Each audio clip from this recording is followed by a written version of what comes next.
तो जो हमारी बॉडी है वो हील्स पहनने के लिए नॉर्मली नहीं बनी है। हमारा जो गेट है, हमारा जो चाल है, वो एड़ी नीचे जमीन पर रख के चलने के लिए ही बना है। नमस्कार, हॉस्पिटल एंड डॉक्टर पॉडकास्ट के इस नए एपिसोड में आप सभी का स्वागत है। मैं हूं आपका host doctor Ashwini Kumar Sachdeva. Joint pain एक ऐसी तकलीफ है जो दुनिया भर में हर एक इंसान को कभी ना कभी लाइफ टाइम में अफेक्ट करती है। यह बच्चों से लेकर बूढ़ों में किसी भी उम्र में हो सकता है। तो आज जॉइंट पेन पर डिस्कशन के लिए हमारे साथ जुड़े हैं famous orthopedician and joint replacement surgeon doctor Bushu Harna. Doctor बूशु, आपका शो पे स्वागत है।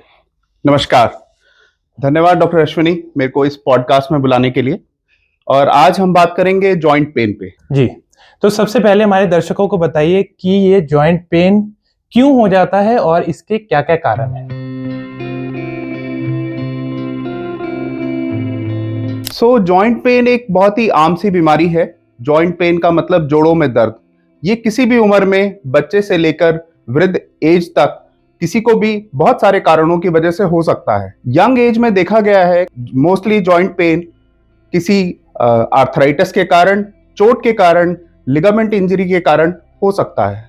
इसके कारण जैसे जैसे एज बढ़ती है मोस्टली आर्थराइटिस रहता है, बट और भी बीमारियां हैं जिसके कारण जोड़ों में दर्द रह सकता है। तो जैसे आपने बताया कि यंग एज में भी एक आर्थराइटिस एक समस्या हो सकती है, तो लोगों का ये मानना है कि आर्थराइटिस एक ओल्ड एज की ही प्रॉब्लम है। तो क्या ये सच है कि ओल्ड एज में ही आर्थराइटिस होता है?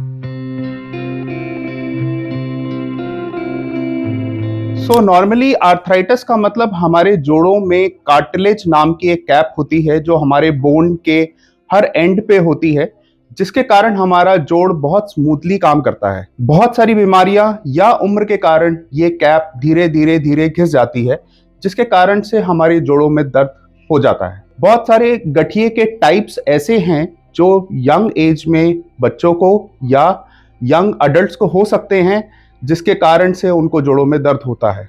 बहुत टाइप में जैसे कि रूमेटॉइड आर्थराइटिस या एंकाइलोजिंग स्पॉन्डिलाइटिस या जुवेनाइल रूमेटॉइड आर्थराइटिस, ऐसी बीमारियां हैं जो कि यंग लोगों में ज़्यादा होती हैं, जिसके कारण से लोगों में जोड़ों का दर्द और चलने में तकलीफ ज़्यादा होती है। जैसे हम देखते हैं कि नी का जो घुटनों का दर्द है वो सबसे ज़्यादा रहता है। तो क्या क्या जॉइंट हैं जिनमें ऐसी प्रॉब्लम आ सकती है या किसी भी जॉइंट में ऐसी तकलीफ आ सकती है?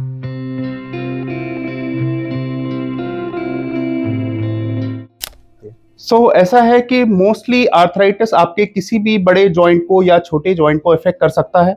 वो आर्थराइटिस की टाइप और आपकी उम्र पे डिपेंड करता है कि कौन सा जोड़ आपको सबसे ज़्यादा इफेक्ट हो सकता है। घुटने और कूल्हे जनरली सबसे ज़्यादा इफेक्ट होते हैं, क्योंकि चलते वक्त हमारे पूरे शरीर का वजन इन दो जोड़ों पर सबसे ज़्यादा आता है, जिसके कारण से ये जोड़ तेज घिसते हैं और मरीज को थोड़ी भी तकलीफ होती है तो उनको दर्द ज़्यादा महसूस होता है। जिसके कारण से घुटनों का दर्द और कूलों का दर्द सबसे ज्यादा देखा गया। तो क्या जॉइंट पेन होना एक आर्थराइटिस की ही निशानी है? तो जॉइंट पेन का मतलब सिर्फ आर्थराइटिस नहीं है। आर्थराइटिस एक प्रमुख कारण है जिसके कारण से जॉइंट पेन्स होते हैं, बट इसके अलावा बहुत सारी लिगामेंट इंजरीज हैं जो कि जनरली यंग लोगों में देखी जाती हैं, जिसके कारण से जॉइंट पेन्स होते हैं। और ये भी बहुत कॉमन इंजरी है विच इज सीन, जो यंग लोगों में बहुत प्रमुख कारण है जॉइंट पेन होने का। ये देखा गया है कि आजकल जैसे हमारा खान पान है वो भी एक इम्पॉर्टेंट फैक्टर है जॉइंट पेन को इंक्रीज करने में। तो क्या अगर हम खाना पीना अपना ठीक करते हैं, जंक फूड अवॉइड करते हैं, तो क्या जॉइंट पेन की तकलीफ से बचा जा सकता है? जो जॉइंट पेन जो क्रॉनिकली रहते हैं यानी कि लंबे समय से रहते हैं, उनका एक प्रमुख कारण खाने में और हमारी लाइफस्टाइल चेंजेस हैं, जिसके कारण से हमारा जॉइंट पेन होता है। आजकल जैसे देखा गया है कि बहुत ज़्यादा जंक फूड के कारण बहुत सारे पेशेंट्स हमारे ओबीस हो गए हैं। मोटापे के कारण जोड़ों पे बहुत ज़्यादा प्रभाव पड़ता है और इसके कारण वो बहुत जल्दी घिसते हैं। जी। दूसरा कारण है कि बहुत सारे जॉइंट पेन्स बहुत सारे लंबे टाइम तक अनडायग्नोज्ड और अनट्रीटेड रहते हैं। उनके कारण भी जब तक मरीज बहुत ज़्यादा दर्द में या चलने में बहुत ज़्यादा तकलीफ ना हो तब तक डॉक्टर को दिखाता नहीं है, है ना, जिसके कारण ये सारे परेशानियां काफी ज्यादा बढ़ जाती हैं। और ना ही वो अपने अनडायग्नोज चीजें जैसे कि शुगर, ब्लड प्रेशर, किडनी की परेशानियां, इन सबको भी नहीं जानता। और जब तक ये पता लगती हैं तब तक जॉइंट काफी खराब हो चुके होते हैं, जिसके कारण से जॉइंट पेन उनको लंबे टाइम तक रहता है। तो ये सेकेंडरी कॉजेज हो गए कि अगर बॉडी में कोई और डिजीज है तो वो जॉइंट्स को अफेक्ट करती है, तो उसके कारण जॉइंट में डैमेज होना शुरू होता है। बिल्कुल ऐसा बिल्कुल हो सकता है कि आपको कोई और बीमारी हो जिसके कारण से आपके जोड़ों में दर्द हो, और अगर हम वो प्राइमरी डिजीज को डायग्नोज ना करें या ठीक ना करें तो आपका जॉइंट पेन परसिस्टेंटली रह सकता है। नेक्स्ट क्वेश्चन इज कि क्या क्या लाइफस्टाइल चेंजेस हमारे जॉइंट्स को अफेक्ट करते हैं। जैसे कुछ लोगों का सेडेंटरी लाइफस्टाइल है तो उनको भी जॉइंट पेन ज्यादा होती है। बिल्कुल। तो जो बहुत सारे लोग आजकल, जैसे कि हमारा लाइफस्टाइल उतना एक्टिव नहीं रहा है अब, बहुत सारे हमारे पेशेंट्स होते हैं उनका मोस्टली लाइफस्टाइल सेडेंटरी रह गया है, जिसके कारण से हम ना एक्सरसाइज कर पाते हैं ना जोड़ों पे ध्यान दे पाते हैं। सेडेंटरी लाइफस्टाइल से ना ही सिर्फ मोटापा बढ़ता है बल्कि आपकी मसल पावर भी कम होती है। अगर हम मांसपेशियों की वर्जिश नहीं करेंगे तो हमारे जोड़ों के आसपास वाली मांसपेशियां कमजोर हो जाती हैं और धीरे धीरे ये भी एक जोड़ के दर्द का कारण बन सकती है। तो मेरी यही सलाह है सब सेडेंटरी लाइफस्टाइल जीने वालों के, जैसे हम लोग हैं जो नॉर्मली ऑफिस में 6 से 8 घंटे लेते हैं, हमें एक शेड्यूल बनाकर कुछ एक्सरसाइज जरूर करनी चाहिए जी। और हमारे अपने खान पान पे ध्यान देना चाहिए जिसमें जंक फूड और तली हुई चीजें थोड़ी कम रहें। ओके, तो एक्सरसाइज का भी जैसे आपने बताया, कई लोग जिम में जाके कुछ एक्स्ट्रा एक्सरसाइज भी कर लेते हैं जिनके कारण उन्हें इंजरी हो सकती है, फिर जॉइंट पेन शुरू हो जाता है। बिल्कुल। तो अगर कोई हमारे पेशेंट्स या कोई भी बंदा अगर जिम में अनसुपरवाइज्ड बहुत हैवी वेट लिफ्टिंग, बहुत हैवी विगरस एक्सरसाइज करे तो ये भी एक कारण होता है माइनर लिगामेंट और मेजर लिगामेंट इंजरीज का, और ये इससे आपके जोड़ में परमानेंट डैमेज हो सकता है जिसके कारण आपको बहुत लंबे समय तक जॉइंट पेन्स या आर्थराइटिस झेलना पड़ सकता है जी। तो सलाह यही है कि आप अंडर सुपरविजन ही ऐसी एक्सरसाइजेस जिम में करें। अगर जॉइंट पेन होने लग गया है तो आप उस एक्सरसाइज को बंद कर दें, बिल्कुल कुछ दिन के लिए रेस्ट करें ताकि जॉइंट को हील होने का टाइम मिले, ताकि ऐसा ना हो कि आप उस जॉइंट के ऊपर लगातार प्रेशर डालते रहें। बिल्कुल। एक और कॉज है, जैसे लाइफस्टाइल फैक्टर्स में ही माने, जैसे फीमेल्स हाई हील्स पहनती हैं तो उनको भी घुटनों में, एड़ी में दर्द होना शुरू हो जाता है। बिल्कुल ठीक बात। तो जो हमारी बॉडी है वो हील्स पहनने के लिए नॉर्मली नहीं बनी है। हमारा जो गेट है, हमारा जो चाल है, वो एड़ी नीचे जमीन पर रख के चलने के लिए ही बना है। तो कुछ वक्त के लिए अगर आप हाई हील्स पहनना चाहती हैं हमारी महिलाएं, वो ठीक है, बट अगर लंबे वक्त तक आपको यही करना है तो आपके एंकल में प्लांटर फेशियाइटिस, आपके घुटनों में दर्द, आपके कूलों में दर्द और कमर में दर्द हो सकता है। ये कारण है देखा गया है यंग फीमेल्स में जो कि कम से कम 6 से 8 घंटे रेगुलरली हाई हील्स डालती हैं, उनकी चाल में फर्क आ जाता है, उनके घुटनों में दर्द रहता है। ये सब मसल इम्बैलेंस की वजह से होता है और एबनॉर्मल पोस्चर की वजह से होता है, जो कि आप काफी लंबे घंटों तक ऐसे रखते हैं, जिसके कारण से ये सब जॉइंट पेन्स आपको हो सकते हैं। कॉजेज से रिलेटेड कुछ और भी लोगों के मिथ्स रहते हैं, जैसे कि कुछ लोग कहते हैं कि खड़े होके पानी पीने पे घुटनों में दर्द हो जाता है। क्या ये सच है? देखिए, ऐसे काफी सारे मिथ्स हैं जो जॉइंट पेन के बारे में हैं, बट खड़े होके पानी पीने से घुटनों में पानी भर जाता है, ऐसा ये एक मिथ है जिसके पानी पीने से घुटनों के पानी का कोई लेना देना नहीं है। तो आप खड़े होके पिए चाहे बैठ के पिए, घुटने के पानी में या जॉइंट फ्लूइड जिसको हम बोलते हैं उसमें कोई फर्क नहीं। आगे हम चलेंगे, जैसे घुटनों में कोई दर्द है जिसे किसे है तो उसे कब डॉक्टर को दिखाना चाहिए?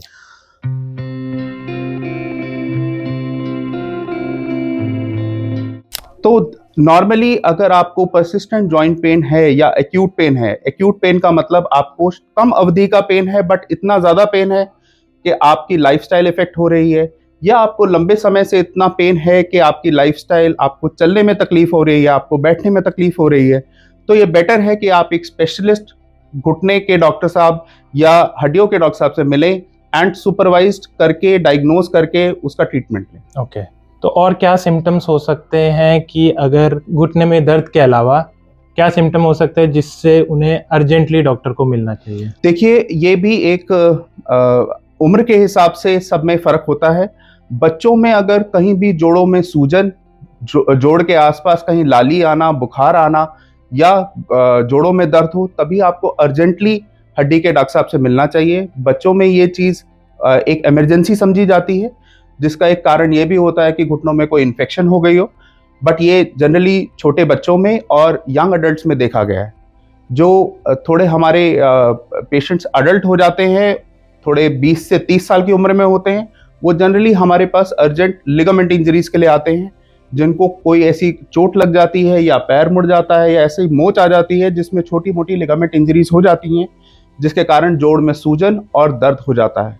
हमारे जो बहुत सारे पेशेंट्स जो 50 साल के ऊपर हो चुके होते हैं, वो जनरली काफ़ी सालों से जोड़ का दर्द झेल रहे होते हैं, पर किसी भी वक्त उनको वो गिर सकते हैं और उनके जोड़ों में कोई भी फ्रैक्चर या जो उनको आर्थराइटिस है उसकी परेशानी बढ़ सकती है, जिसके कारण से उनको अर्जेंटली डॉक्टर को दिखाना चाहिए।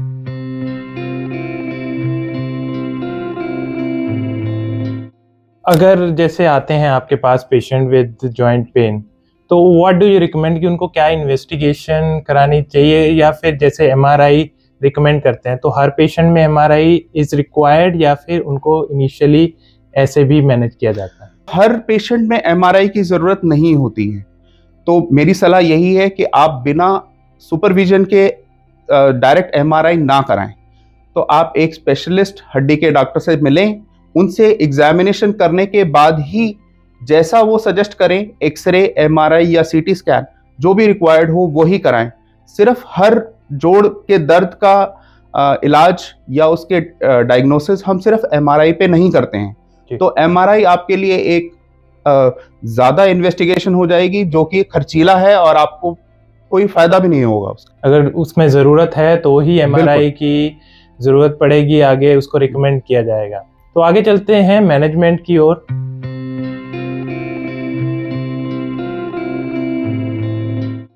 अगर कोई जॉइंट पेन के साथ आता है तो लोगों का ये भी डर रहता है कि डॉक्टर उनको सीधा जॉइंट रिप्लेसमेंट के लिए ही रिकमेंड कर देगा। तो क्या हर जॉइंट पेन में जॉइंट रिप्लेसमेंट इज रिक्वायर्ड, या फिर हम उसको पहले कंजर्वेटिवली मैनेज करते हैं? कैसे मैनेज करते हैं? बिल्कुल, तो हर जोड़ का दर्द, हर आर्थराइटिस का इलाज सिर्फ जॉइंट रिप्लेसमेंट नहीं है। तो ये भी जैसे कि हमने कारणों पे चर्चा करी कि क्या क्या कारण हो सकते हैं जॉइंट पेन के, उसी के हिसाब से इसका निवारण होता है। तो जनरली यंग लोगों में जॉइंट रिप्लेसमेंट या ऐसी बातें नहीं की जाती हैं। जो नॉर्मली हमारा इलाज शुरू होता है वो कुछ दवाइयों से, लाइफस्टाइल चेंजेस से और फिजियोथेरेपी से होता है, जो कि हम इनिशियली कुछ हफ्ते या महीने ट्राई करते हैं। अगर कोई मेजर परेशानी या लिगामेंट इंजरी नहीं है मेजर, या मेजर आर्थराइटिस नहीं है, तो बहुत सारे मरीज सिर्फ इसी उपचार से ठीक हो जाते हैं और उनको जॉइंट रिप्लेसमेंट या मेजर सर्जरीज की ज़रूरत नहीं पड़ती। तो जॉइंट रिप्लेसमेंट तो एक बहुत ही हाई लेवल का स्टेप हो गया, वो भी इन द एंड यूज किया जाता है अगर कोई और ऑप्शन नहीं बची है या फिर जॉइंट बिल्कुल डिस्ट्रॉय हो गए हो। बिल्कुल जी। तो क्या क्या लाइफस्टाइल चेंजेस पेशेंट को अपने जीवन में करने चाहिए ताकि वो अपने जॉइंट की हेल्थ को इम्प्रूव कर सके? सो ये चीज़ हम सभी को अपने जीवन में लानी चाहिए ताकि हमारे जॉइंट की हेल्थ लंबी रहे। पहला तो ये है कि हमें अपना वेट एक सीमा के अंदर रखना चाहिए। बहुत ज़्यादा वेट, ओवरवेट होना, ओबीस होना एक जोड़ों की समस्याओं का कारण है। दूसरी चीज़ है, हमें अपनी दूसरी अगर बीमारियां हैं, हमारे पास शुगर है, कोई किडनी की परेशानी है, कोई और उपचार चल रहा है, तो हमें उसे सीरियसली लेना चाहिए और उन सब बीमारियों को भी कंट्रोल में रखना चाहिए ताकि हमारे जोड़ खराब ना हो। तीसरी जो सबसे महत्वपूर्ण चीज़ है वो यह है कि हमें एक रेगुलरली एक्सरसाइज का पैटर्न रखना चाहिए। हमें सनलाइट एक्सपोजर कम से कम 15 से 20 मिनट दिन में रखना चाहिए ताकि हमारा विटामिन डी लेवल ठीक रहे। हमारी एक्सरसाइज कम से कम हमें 15 से 20 मिनट हफ्ते में 5 बारी जरूर करनी चाहिए। चाहे हम किसी भी उम्र के हों, हमें एक्सरसाइज अपनी रेगुलरली शेड्यूल में रखना चाहिए।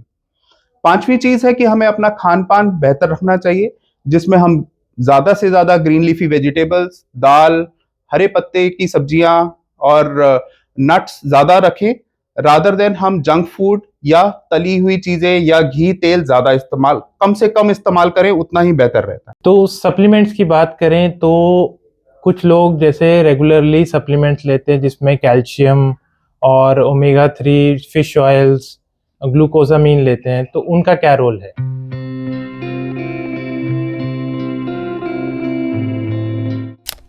देखिए, सप्लीमेंट्स जिसका आपने नाम लिया, कैल्शियम, विटामिन डी, ये सब सप्लीमेंट्स डेफिनेटली लेने चाहिए और अंडर रिकमेंडेशन ऑफ डॉक्टर ही लेने चाहिए। मरीज को ये सारे सप्लीमेंट्स ओवर द काउंटर नहीं लेने चाहिए। आप किसी अपने डॉक्टर साहब से मिलें, बट कैल्शियम, विटामिन D3 हमारी महिलाओं को ज़रूर लेने चाहिए। ओमेगा 3 का भी एक बेनिफिशियल रोल देखा गया है, वो भी लेने में कोई हर्ज नहीं है। बट बहुत सारे हमारे सप्लीमेंट्स जो हाई प्रोटीन सप्लीमेंट्स होते हैं वो ओवर द काउंटर मिलते हैं, जो कि बिना सुपरविजन के बिल्कुल नहीं लेने चाहिए, जो कि आपके ना सिर्फ जोड़ों को बल्कि किडनीज को और लिवर को भी इफेक्ट करती हैं और वो भी उनको परेशान कर सकती हैं। तो मेरी सलाह यही है सभी के लिए कि आप जो भी सप्लीमेंटेशन लेना चाहें वो अंडर सुपरविजन ही लें। डॉक्टर की सुपरविजन के बिना ओवर द काउंटर खुद ही लेके कई सालों तक वो मत खाते रहें। और कुछ लोग जैसे किसी को पेन हो रहा है लगातार, तो वो ओवर द काउंटर, जैसे आपने बात की, तो फार्मासिस्ट से जाके पेन की मेडिकेशन ले लेते हैं। तो हम जानते हैं कि over use of pain medication से काफ़ी प्रॉब्लम हो सकती है, जैसे स्टमक में अल्सर हो सकता है, किडनी डैमेज हो सकता है। तो उनको आप क्या राय देंगे कि अगर जॉइंट पेन हो रहा है तो फिर कैसे करें? तो अगर किसी को एक्यूट जॉइंट पेन यानी कि बहुत तेज और बहुत कम अवधि का जॉइंट पेन हो रहा है तो घर में वो क्या कर सकते हैं? तो मेरी पहली सलाह तो यही है कि जैसे डॉक्टर साहब ने बताया, ओवर द काउंटर ड्रग जो हम दर्द की दवाई लेते हैं उससे काफ़ी सारे नुकसान हैं अगर हम ये अंडर सुपरविजन ना लें तो मेरी सलाह यही है, एक्यूट जॉइंट पेन के लिए हमें बर्फ की सिकाई सबसे बेस्ट ऑप्शन है। आपके सबके घरों में बर्फ इजीली अवेलेबल होती है। जहां पे भी आपको जोड़ में दर्द हो रहा हो, आप वहां पे बर्फ की सिकाई 10 से 15 मिनट कर सकते हैं। उसके बाद थोड़ा सा ब्रेक देना चाहिए 1-2 मिनट का, और आप ये फिर से रिपीट कर सकते हैं। ये अगर इमीडिएटली एक बार में उनको दर्द शुरू हुआ बिल्कुल। है तो। सेकेंडली, हमें जोड़ों को जब भी दर्द होता है तो हमें हिलाना डुलाना नहीं चाहिए। बहुत सारे मरीज मेरे पास ऐसे आते हैं कि नहीं डॉक्टर साहब, घुटने में दर्द था, हमने बहुत जोर के मालिश करी, हमने ऐसे मालिश वाले के पास गए जिसने घुटना तभी के तभी मोड़ दिया। इन सब चीजों से जो भी जोड़ में आपको तकलीफ थी वो बढ़ सकती है और सूजन और दर्द और बढ़ सकता है। तो मेरी सलाह यही है कि जब भी आपको जोड़ों में बहुत ज्यादा दर्द हो, जोड़ों को बहुत ज्यादा ना हिलाएं, अपना बर्फ की सिकाई करें, नॉर्मल जेल लगा लीजिए, जो कि नॉर्मल डाइक्लोफेनाक या दर्द के लिए जो जेल होता है वो आसपास आप रब कर सकते हैं, और फिर आप सही तरीके से अपने डॉक्टर साहब से मिलिए और फिर सही उपचार करिए। तो एक लोगों का और एक कंसेप्शन है कि जैसे स्क्वाटिंग पोजीशन में अगर बैठने में, या फिर क्रॉस लेग जिसे पद्मासन या चौकड़ी मार के बैठने में भी कुछ डॉक्टर्स भी इसको अवॉइड करने के लिए कहते हैं जी। तो क्या ये अवॉइड करना चाहिए या फिर उसमें कोई प्रॉब्लम नहीं? जी, ऐसा है। तो इसमें देखा गया है कि स्क्वाटिंग या क्रॉस लेग सेटिंग, जिसको हम चौकड़ी मारना या नीचे बैठना बोलते हैं, उसमें हमारे जोड़ों में जोर ज्यादा लगता है। तो हमारे बहुत सारे जो ओल्ड एज पेशेंट्स होते हैं वो उनकी मोस्टली यही कंप्लेंट होती है, डॉक्टर साहब जब हम चौकड़ी मार लेते हैं हम उठ नहीं पाते, जब हम नीचे बैठ जाते हैं हम ऊपर उठ नहीं पाते। तो ये देखा गया है कि ऐसे पोस्चर्स में हमारे जॉइंट पर अनड्यू प्रेशर पड़ता है। बट ऐसा नहीं है कि हमारा शरीर ये सब बैठने के लिए नहीं बना है। आपको अगर जोड़ों में कोई तकलीफ नहीं है, आपको ऐसे पोजीशन में बैठने में कोई दर्द नहीं होता है, तो डेफिनेटली आप ऐसे पोजीशंस में बैठ सकते हैं। बट मेरी सलाह ये है कि अगर आपको इस पोजीशन में बैठने में, चौकड़ी मारने में या नीचे उकड़ू बैठने में परेशानी आती है तो आप कृपया उसको ज्यादा ना करें। इस कारण से आपका जोड़ है वो और तेजी से घिस सकता है और आपकी परेशानी और लंबी हो सकती है। तो थैंक यू डॉक्टर बूशु, हमारे दर्शकों के साथ जॉइंट पेन से संबंधित इम्पोर्टेंट जानकारी शेयर करने के लिए। तो अगर आपके भी कुछ और सवाल हैं तो हमें कमेंट सेक्शन पर पूछ सकते हैं या फिर हमें व्हाट्सएप कर सकते हैं नीचे दिए गए नंबर पर। तो अगर आपको ये सेशन पसंद आया हो इसे लाइक करें और शेयर करें और हमारे चैनल को सब्सक्राइब करें। Thank you doctor. Thank you doctor Ashwini. Thank you very much.